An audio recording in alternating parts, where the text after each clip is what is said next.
Hello world, I'm Robin Catling, and this is Write On. Join me in my author journey as I delve into the craft of writing, bringing you tools, tips, and lessons learned the hard way so you don't have to.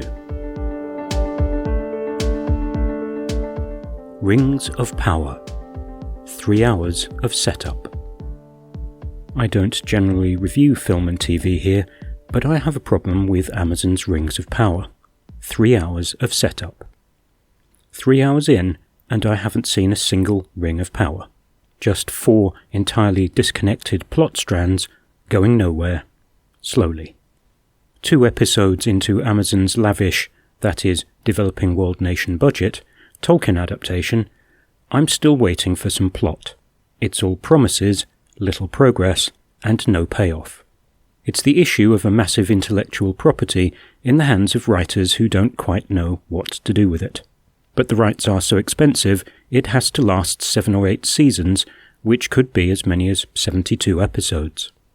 Set in the second age of Tolkien's Middle-earth, Amazon bought the broad outlines of a bunch of events and character names culled from the appendices of Lord of the Rings. Unlike Lord of the Rings itself, there's no text to adapt.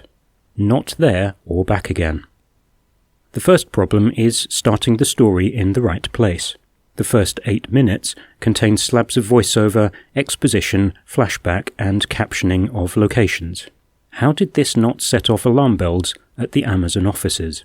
There's a gritty battle sequence, a glimpse of Big Bad Sauron, Galadriel's childhood, some elf politics, and then we're off touring Middle-earth, courtesy of the classic map, with some dotted lines animated on top of it. Besides Galadriel, nobody but hardcore fans will know who anyone is, despite the exposition.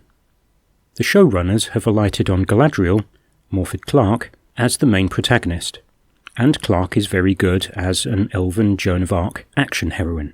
But we're also flitting between the posh elves with some elaborate 80s haircuts, half-foots, Irish traveller hobbits so it is, the realms of men, scruffy northern medieval peasants in distress, and robustly Scottish dwarves, with huge noses and a lot of hair.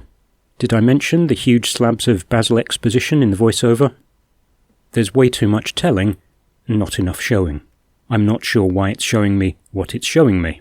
It's a random collection of stuff happening for 3 hours. Wheel of Time took its, time, but at least it showed me instead of telling me, and got into some story early on. To be or not to be. The second problem is the dialogue. It's terrible. None of it sounds like real people. All the posh elves come from public school or drama school. Specifically, the school play, written by the pretentious drama teacher trying to do worthy, timeless mythology. Much of it ends up as overblown twaddle. Edited down, it's more middle grade than Middle-earth.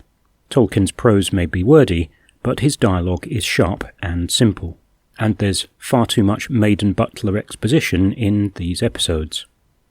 Epic with a capital E. The third problem is tone.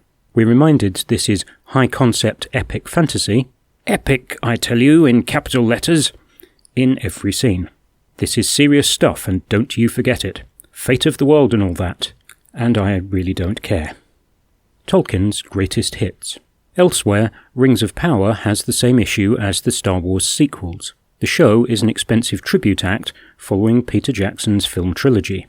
They've borrowed some elements of the look and design, Alan Lee's architecture for example, but there's not enough Jackson for the fans, and not enough reimagining to make the Amazon show distinctive and unique. Like the Star Wars greatest hits of Force Awakens, Last Jedi, Han Solo, and Rogue One, Rings of Power is Tolkien's greatest hits, cobbled together with some appendices and a few good bits from New Zealand 2001 to 2003. It's not giving us coherent characters or storytelling, bouncing us around Middle-earth, doing subpar politics and some domestic drama. Galadriel's pointless adventures up mountains and swimming with sea monsters notwithstanding. Let's hope it gets better as the series progresses.